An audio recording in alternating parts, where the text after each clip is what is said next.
So the mystery of Sidney Crosby looks like it has been fixed. Well, not really. He still hasn't scored a goal, but this is the first game all playoffs where Sidney Crosby actually looked like Sidney Crosby. He had 6 shots in net and would have had a lot more if Lundqvist had not stoned him, and a rare occurrence, he did not get a point, and the Penguins still won. Total domination throughout, but he led the team, and the Penguins win 3-0 to even up the series 1-1, going back to Madison Square Garden for game number 3. Yes, I don't know what it was about Crosby. I gave my theory. I thought he was tired, but last night he did not look tired at all. He was the best I have seen him in a long while.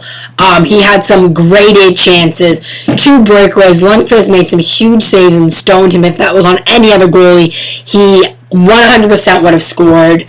He was playing at both ends of the ice, making great defensive plays as well as offensive plays, and Chris Letang said it best after the game. To see Crosby playing like that was really inspiring for everyone in the room, and that's what got the team going, and he needs to keep that effort up tonight. Quick turnaround, game number 3 tonight in New York, so we're going to need that effort from Crosby and from Letang all around if we want to win to take a 2-1 series lead. Some other players who I thought were very good. I thought Christopher Letang was phenomenal. His best game since coming back from the stroke. Definitely his best game all playoffs. This is Letang that I've been missing. This is Letang that we've been meaning to see. He has looked a lot better since being paired with Paul Martin, but this was by far his best game.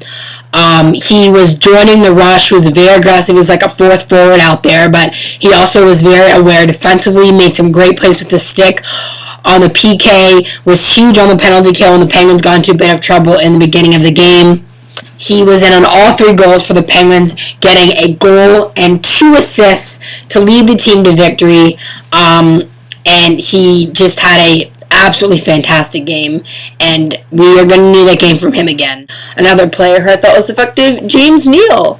Very, very effective game. He was a pest all night, getting in the skin of the Rangers players, especially Jalen Carcillo, who's the whipping boy. He likes to whip his hair back and forth. I whip my hair back and forth. That's what Carcillo does. He likes to sell a bit, use his Oscar-worthy acting skills, and James Neal made him pay by goading Carcillo into taking down penalties. James Neal also assisted. A great little play on Jokinen's goal there to basically seal the deal. So the real deal, James Neal seals the deal, and the Penguins win. But no, he had a great game.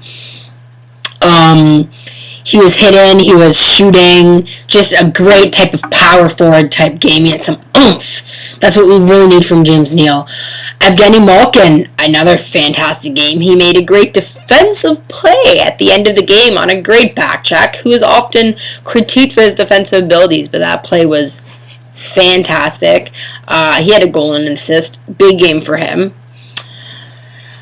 So the big boys came out to play, and the score is only 3-0, but the Penguins outshot the Rangers 35-22, and it would have been a lot more if it was not for King Henrik Lundqvist. He made some grade A saves, probably his best one on Chris Kunitz on a breakaway right after Kunitz came from the penalty box, who was sprung by a pass.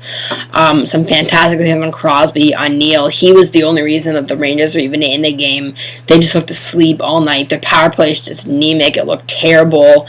Yes, you can credit the Penguins penalty killers for that, but Philly also was able to keep a good penalty kill against them, so I think it's just a lack of puck movement on the Rangers. I don't know what it is, but they can't even get zone time, and Lundqvist was huge. He definitely almost stole that game, and the Penguins are going to have to keep up that effort if they want to win again, because you're not going to get more than 2 goals on them, so they're going to have to play a very tight defensive effort again, very tight defensive game, limited turnovers, and that was probably the best game we've seen them play all playoffs.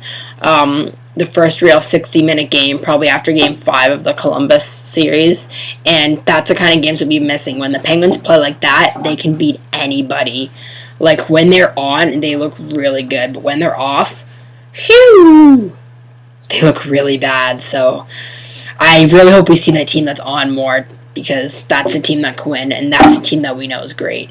Also, another great adjustment by Dan Basma. Took Tanner Glass out of the lineup, added Brian Gibbons to the lineup, which I thought was a great adjustment.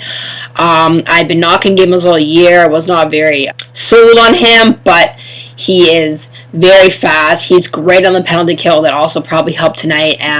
He's a lot faster than Glass. He can actually play with the puck, unlike Glass, and he can move up and down the lineup. He's a lot more versatile.